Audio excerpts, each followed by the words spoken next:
Welcome to Nomad Tales Studio. Today is the first audiobook of Plumed Serpent, Ascension. Also found under Quetzalcoatl's Chronicles. Pollyanna joins in the mirth. Highness, you know him all too well.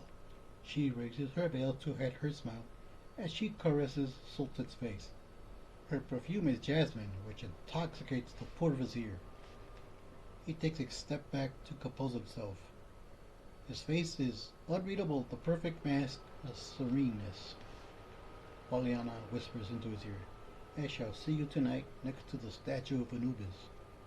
You can depend on me. At the sound of the 8th bell, I will be there. He plants another kiss on his favorite courtesan's forehead. All right, you two. You've had your fun at my expense, said the king. Sire, shall we retire to your private meeting chambers?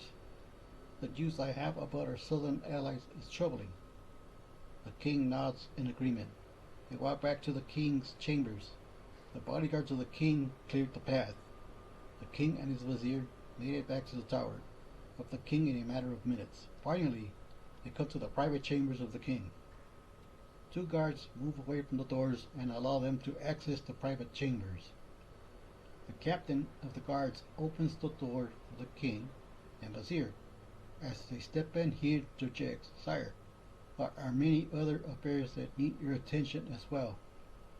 There is an issue of your 3 sons and how they are acting. King said, thank you for bringing these things to my attention, but right now I need to talk to Zoltan in private. If I need you, I will summon you. Now you are dismissed.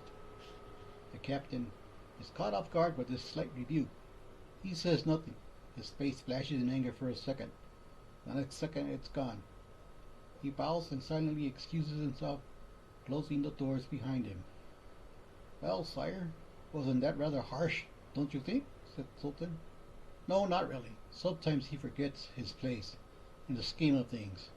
Now, what is going on with our southern allies that has you upset? Replies the king. Zoltan recites briefly what he observed. Sire, they have regressed to their former primitive savage state of life. They're sacrificing prisoners of war and innocent civilians on top of their step pyramids to appease their gods. Their flimsy excuse is the extreme drought that is making their state of living untenable. Crops are failing, water is becoming scarce.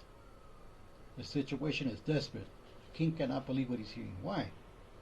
Is all he can say. Sire, I do not know why, nor could I even venture to guess how come. We can control the weather, make it rain where it is necessary to maintain the equal balance of life there. Aqueducts can be made to bring waters across vast distances, also create dams to hold water. The ocean is a valuable source of water if needed. These solutions I've offered them. I was soundly rejected. The sacrifices continued. I took drastic actions. Sultan's speech is halted.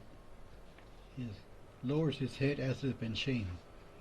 The king rings a bell. A servant comes and pours them 2 goblets of wine for the king and his vizier. The servant bows and leaves the room. Drink this, Sultan. Do not hold back your narrative. Lord, I don't know if I should continue. I am not proud of what I did, but this is my job as your vizier to do what is necessary so your highness will not have blood on his hands. You are not the first or last that has done dark deeds. Spill it, man. I command you, said the king as he finishes his drink. Since the rulers did not heed my advice to stop, I used my communicator to contact our generals and bring in our strike forces. The atrocities done on both sides is indescribable. I went into a dark rage I had never felt. Is reading the horse. This revelation upsets him. Moonstrider appears in Ravenhorse's mind's eye. Ravenhorse, this is where your truth and that of Aslan begins. You shall see the three main actors who changed the world as you knew it, as Zoltan, to what it is in your own time. So am I just to observe what is going on? That is all you're required to do. That is why you have been chosen to bear witness to all that is happening and will happen in the future. The voice fades. Ravenhurst continues putting his finger on the next passage. He's immersed again into the private chamber of the king. Look, we will settle the rest of the details later. Right now, we need to go to the throne room. The king stands and walks to the door and opens them. To his chamber. Walking out, he goes to the next tower over where he will sit in his throne and listen to what his captain has to say and attend to the affairs of state. The procession arrives to the throne room. A king comes through a serpent door. He nods in satisfaction that his remodeling of the gilded columns have been done to his specifications. Crushed labradorite stone, given a prism of color when the sunlight hits them. A huge crystal dome made of crystals caps the tower. Famous figures from Aslan's history are painted into the dome. The herald strikes his staff on the floor to announce the arrival of the royal family. His Majesty King Akotatli is present. He welcomes his Queen Lototatli and her retainers. Now the ruling clans have taken their parliamentary seats. They are steadied at attention. They bow as the queen takes her throne next to the king. Queen Lotatli is a radiant woman whose regal manner commands everyone's attention. Her dark black hair and bronze-colored skin gives her an exotic air. Her nose is slim, and her brown eyes are almond-shaped. Her long flowing dress of yellow and white hide her titillating body. Her reasoning is that it will prevent the distraction of the men as they discuss the kingdom's affairs. She knows how men behave around beautiful women. To be fair, some of them know how to act like real knights, not cats. Most mothers teach their son how to act accordingly,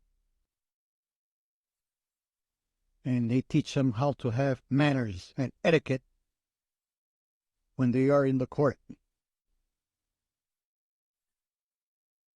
Those who